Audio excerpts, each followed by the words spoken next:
प्यारे विद्यार्थियों, आज हम देखने जा रहे हैं हमारा जो नया टॉपिक है उसका नाम है कि कंपनी से संबंधित हमने जो वीडियो देखे हैं उसमें अब उसके एमसीक्यू की बारी है कि एमसीक्यू कौन कौन से हैं उनके बारे में देखते हैं। देखो, सबसे पहले बात करते हैं हम कंपनी के खाते में समता अंशधारी जो होते हैं वो कंपनी के क्या होते हैं? स्वामी।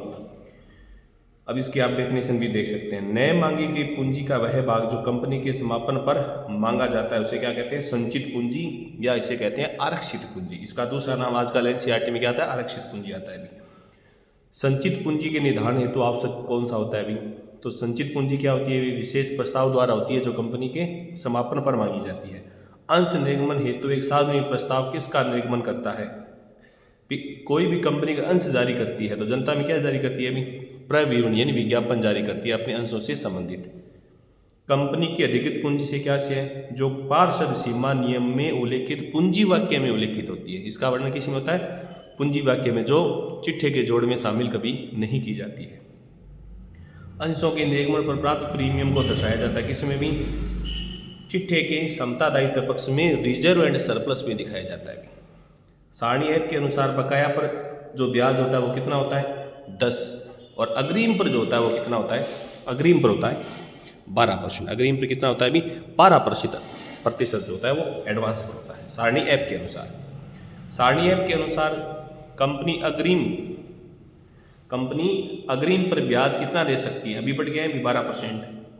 वे पूर्वाधिकारी जिनके अंशधारकों को बकाया लाभांश प्राप्त करने का अधिकार होता है वो तो कौन से होते हैं? संचयी। संचयी को बकाया लाभांश प्राप्त करने का अधिकार नहीं होता है, इनको बकाया प्राप्त करने का अधिकार होता है। परिवर्तन जिनको अंशों में समतांशों में बदल सकते हैं। शोधनीय जिनको कंपनी पर कोई निश्चित अवधि के बाद भुगतान किया जाएगा। निश्चित अवधि कौन सी है? 20 वर्ष। अगर आधारभूत संरचना में लगी हुई है कंपनी तब 30 वर्ष।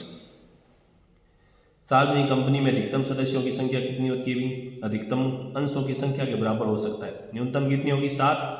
ये 200 तो किस में है? निजी कंपनी में भी। ये किस में है? ये साझेदारी में है। सदस्यों द्वारा सीमित कंपनी के अंशधारियों का दायित्व कौन सा होता है? भी इसके द्वारा सीमित कंपनी में अंशधारियों का दायित्व है अंशों द्वारा, तो अंशों की बकाया राशि तक होता है। उसके बाद कौन से अंश बट्टे पर जारी किए जा सकते हैं?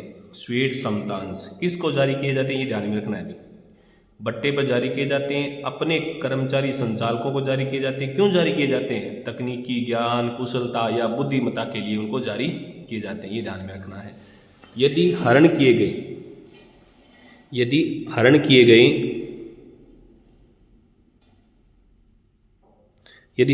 गए अंश प्रीमियम पर पुनः निर्मित कर दिए जाते हैं तो ऐसे प्रीमियम की राशि से क्या किया जाएगा?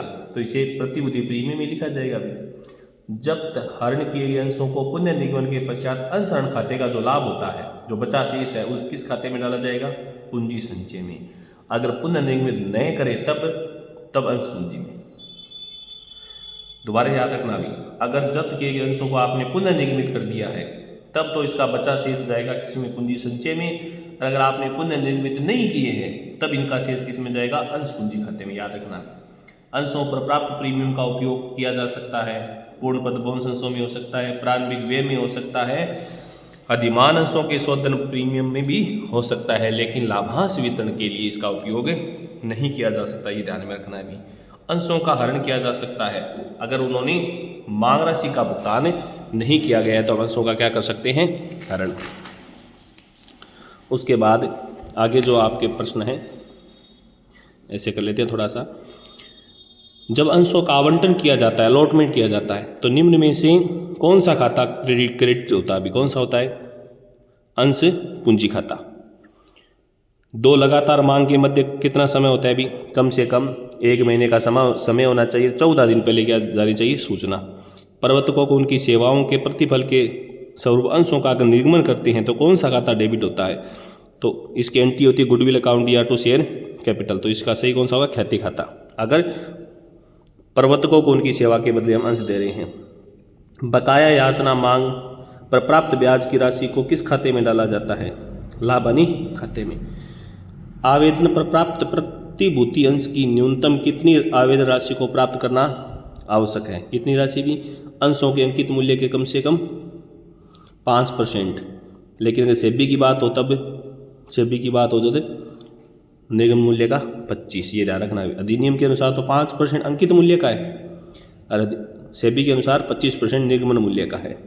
कंपनी द्वारा मांग किए जाने से पूर्व अंशधारियों से अग्रिम प्राप्त राशि होने पर अग्रिम मांग की प्रविष्टि की जाएगी। क्या होगी भी? कॉल्स इन बैंक अकाउंट या टू कॉल्स इन एडवांस। तो कॉल्स इन एडवांस क्या होगा? क्रेडिट होगा, CR होगा। अधिकार अंश वे अंश है जिन्हें कंपनी अपने वर्तमान अंशधारी को क्रय करने का प्रथम अधिकार देती है। किसको? अपने ही अधिकारियों को खरीदने का अधिकार। अंशों के निगमन पर प्राप्त प्रीमियम कौन सा होता है? पूंजीगत प्राप्ति होती है। कौन सी होती है भी? पूंजीगत प्राप्ति। ये ध्यान में रखना है। अब आगे बात करते हैं। अंशों का हरण जब्त किया गया तब अंश पूंजी खाते में कौन सी राशि डेबिट की जाएगी? हरण किए गए अंशों पर मांगी गई राशि से। जितनी राशि मांगी है उसी के हिसाब से बैलेंस शीट में दिखाया जाएगा भी। जब अंश आवंटन के बाद की राशि मांगते हैं तो उसे क्या कहते हैं? तो उसे याचना राशि। याचना मतलब फर्स्ट कॉल, सेकंड कॉल वगैरह जो भी है। कंपनी अधिनियम 2013 की धारा 52 के अनुसार प्रतिभूति प्रीमियम खाते में मौजूदा शेष का उपयोग किसके लिए नहीं किया जा सकता? तो हम प्रतिभूति का यूज लाभांश के लिए नहीं कर सकते, बस ये ध्यान रखना है। बाकी इन सब के लिए कर सकते हैं। अब ये क्वेश्चन वगैरह आप देखना भी, एंट्री वगैरह क्वेश्चन है कि 10 रुपये वाले 1000 अंशों का हरण कर लिया जो पूर्ण याचित है। 2 रुपये प्रति अंश याचना राशि का भुगतान नहीं किया। हरण किए गए अंशों में से 500 अंशों को 8 रुपये प्रति अंश की दर से वापस जारी कर दिया। पूंजी संचय में कौन सी राशि ट्रांसफर होगी? तो कैपिटल रिजर्व में वही राशि ट्रांसफर होगी जो आपने रीइश्यू कर दी है वापस। ये ध्यान, जो आपने रीइश्यू किए उसकी राशि ट्रांसफर होगी। तो जैसे एक अंश कितने रुपए का है? एक 10 रुपये का है। 10 में से पूर्ण याचना 2 रुपये याचना राशि का भुगतान नहीं हुआ। 10 में से कितने रुपए प्राप्त नहीं हुए? 2। कितने प्राप्त हो गए? 8। ये है प्राप्त राशि जिसे हम शेयर फॉरफिटेड कहते हैं। इसमें से आपने वापस कितने में जारी किया है? 8 रुपये में। 10 रुपये का कितने में जारी किया? 8। कितना नुकसान हो गया? आपने इसमें से 2 रुपये का क्या दे दिया? बट्टा। अब बताओ 8 में से 2 रुपये आपने चुका दिए, कितने बच गए? 6 रुपये बच गए। यही तो लाभ है। वापस कितने जारी किए अभी आपने? 500। तो 6 × 500 कितने हो गए? 3000। इस प्रकार आप इसको ज्ञात कर सकते हैं। इसी प्रकार ये भी इसी प्रकार का है, आपको इसी प्रकार ज्ञात करना है इसको भी। उसके बाद आगे के जो प्रश्न है कि लाभांश का साधारणतः किस आधार पर भुगतान होता है? प्रदत्त पूंजी पर। जिसने राशि का भुगतान किया है लाभांश का भुगतान केवल उसी के किया जाएगा। अंश ऋण खाते के शेष को चिट्ठे में किस में दिखाते हैं अभी? किस में? अंश ऋण खाते के शेष को चिट्ठे में। चालू नहीं, संचय नहीं, संपत्ति नहीं, अंश पूंजी खाते के अंतर्गत। ये सही होगा। अंश ऋण खाते का शेष किस में जाएगा? अंश पूंजी। कैपिटल रिजर्व कब जाएगा? अगर पुनर्निगमन के बाद हो तब। एक कंपनी की अधिकृत पूंजी 10,000 अंश है। जनता 6,000 अंशों का बंटन प्रस्ताव किया। आवेदन पत्र 8,000 के लिए आई। तो ये कौन सा है अभी? 10 में से जनता ने आवेदन कितना किया? सॉरी, ये क्या हो गया? 6,000 अंश जारी किए और जनता ने आवेदन कितना किया? 8। ज़्यादा है तो ज़्यादा होगा तब तो ये कौन सा होगा? अधिविधान। और अगर आवेदन कम आए तब न्यून विधान। अगर कंपनी ने जो जारी किए उससे अगर ज़्यादा आवेदन आते हैं तो अधिविधान, कम आए तो न्यून। प्रथम याचना की राशि देय होने पर किस खाते में क्रेडिट किया जाएगा? फर्स्ट कॉल की राशि आपको प्राप्त होती है, देय होने की बात है तो कौन सा खाता होगा? शेयर कैपिटल, क्योंकि ये एंट्री है share capital to share first to share capital. आपने कोई मशीन वगैरह खरीदी है 240 की, 10 रुपये का एक समतांश है, 20 प्रीमियम पर है। तो प्रीमियम की राशि पूछी है तो सबसे पहले अंशों की संख्या ज्ञात करो भी। 2,40,000 में प्रीमियम की राशि जोड़कर भाग देंगे, कितने का? 12 का। अंशों की संख्या कितनी आ गई? 20। ये तो अंशों की संख्या अगर आपसे पूछे, लेकिन इसने तो प्रीमियम पूछा है। प्रीमियम कितना है? 2 रुपये। तो 20 × 2 कितना हो गया? 40,000। आपको अंशों की संख्या ज्ञात करनी है। इसमें अंशों की संख्या कैसे ज्ञात करनी है? 1 लाख अंशों का प्रीमियम जारी हुआ, ये जनता में 1 लाख जारी करनी है। 1,50,000 अंशों के लिए आवेदन आ गए जनता से। 30,000 अंशों के आवेदन को निश्चित कर दिया आपने, किस में से? 1.5 लाख में से। तो कितनों को दिए? 1,20,000 को। कितने?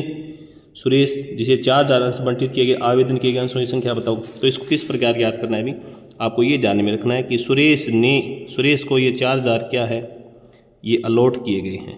ये क्या है अभी, अलॉट में अलॉट का भाग देंगे हम। अलॉट कितना कर सकते हैं, 1 लाख इंटू मल्टीप्लाई क्या करेंगे, जो हमसे पूछा गया। क्या पूछा इसने, आवेदन पूछा है। आवेदन कितने के लिए है अभी, 150 में से 30 को तो आपने कैंसिल कर दिए, तो आवेदन कितना बचा, 1,20,000। तो इस प्रकार हल करेंगे तो आपका आंसर कितना आएगा, 4800 रुपये। इस प्रकार आपको इसको हल करेंगे। ये अलॉट में अलॉट का भाग देंगे इंटू जो आपको कैलकुलेशन करना है, ज्ञात करना है। क्या ज्ञात करना है, अंशों की कौन सी, आवेदन की संख्या। तो आवेदन कितने के, 120 में से 30 कैंसिल हो गई, बचे कितने, 120। फिर आगे देखो,